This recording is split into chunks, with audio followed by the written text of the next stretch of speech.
একটা ছোট্ট শিশুর প্রথম যুদ্ধ হতে যাচ্ছে স্কুলের ভর্তি যুদ্ধ। লটারি পদ্ধতি বাতিল করায় আবারও সেই পুরনো ভর্তি যুদ্ধে নামতে হবে কোমলমতি শিশুদের। শিক্ষা সংশ্লিষ্টদের মতে শিশুদের উপর অপ্রয়োজনীয় চাপ বাড়বে আর ব্যাঙের ছাতার মতো যত্রতত্র গড়ে উঠবে কোচিং সেন্টার। মাথাচাড়া দেবে প্রাইভেট পড়ার প্রবণতা। এতে শিক্ষা ব্যবস্থায় বৈষম্য বাড়তে পারে। তবে দীর্ঘমেয়াদী ভোগান্তি চেয়ে ভর্তি পরীক্ষা পদ্ধতিকে আদর্শ বিকল্প হিসেবে স্বাগত জানিয়েছেন কেউ কেউ। বিস্তারিত আকবর হোসেন সুমনের রিপোর্টে। নগদ নিয়ে এলো হার না মানা হার অফার। সর্বনিম্ন 10,000 টাকা রেমিটেন্স নগদে পাঠালে থাকছে স্বর্ণের হার জেতার সুযোগ। প্রাথমিক থেকে মাধ্যমিক পর্যন্ত বিদ্যালয়ে ভর্তিতে লটারি পদ্ধতি বাতিলের ঘোষণা দিয়েছে সরকার। পরীক্ষার সহজীকরণ এবং শিথিলযোগ্য করার ইঙ্গিতও স্পষ্ট। আমরা লটারি সিস্টেম উইথড্র করলাম, দ্যাটস ইট। তবুও ভর্তি যুদ্ধের পরীক্ষা বাড়তি চাপ বাড়াতে পারে কোমলমতি শিশুদের। আবার শিক্ষা সংশ্লিষ্টদের এমন মতের ভিন্নতাও আছে।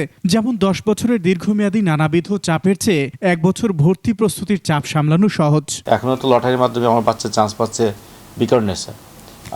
আমার বাসা হলো মিরপুরে, তো এইটা যে আনা নেওয়া এটা তো মানসিক চাপ, বাবা মার জন্য হেসেল। তাকে 10 বছর যে চাপ নিতে হচ্ছে ওই চাপের জন্য, তাহলে আমাদের কী করতে হবে? এলাকা ভালো শিক্ষা প্রতিষ্ঠান যেগুলো আছে এগুলোতে সাপোর্ট দিয়ে, প্রয়োজনীয় সাপোর্ট দিয়ে যাতে এই কম্পিটিশন জায়গাতে বের করে নিয়ে আসতে পারি, সেটার উদ্যোগে আমার যেতে হবে।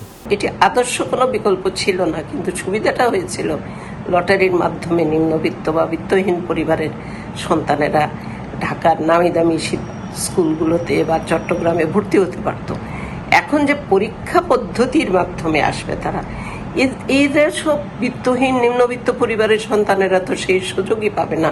শিশুদের উপর অযাচিত প্রতিযোগিতা ও মানসিক চাপের পাশাপাশি কোচিং নির্ভর বাণিজ্য প্রসারের লাগাম টানা কঠিন হবে। তবে বিকল্প হিসেবে শ্রেণীকক্ষে শিক্ষকের আস্থা তৈরিরও পরামর্শ সংশ্লিষ্টদের। একটা ভালো শিক্ষকজন পাবে, শিক্ষার্থীরা আস্থা পাবে, বাবা মা আস্থা পাবে, তখন কোচিং বাণিজ্য যেগুলো এমনিতে বন্ধ হয়ে যাবে। ওইখানে আমি বলবো গভর্নমেন্টকে ইনভেস্ট করে গবেষণা করার দরকার, যে কোচিংয়ে আসলে কি হয়, কম্পারেটিভ স্টাডি করা দরকার।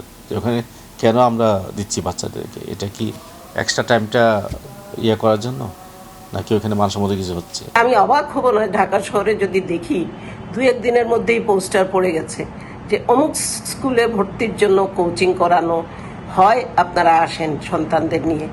এই বিষয়গুলাই, এই লাগাম টানা যাবে কিনা কোচিং বাণিজ্যের, এবং এর মধ্য দিয়ে আরেক ধরনের বৈষম্য তৈরি হয় কিনা, সেটা একটা চিন্তার বিষয়, উদ্বেগের বিষয় হয়ে দাঁড়িয়েছে। আসছে বছর ভর্তি পরীক্ষা চালুর আগে অন্তত সংশ্লিষ্টদের সঙ্গে এই ব্যবস্থার ভালো মন্দ নিয়ে আলোচনার তাগিদ শিক্ষাবিদদের। আকবর হোসেন সুমন, 21 টেলিভিশন, ঢাকা।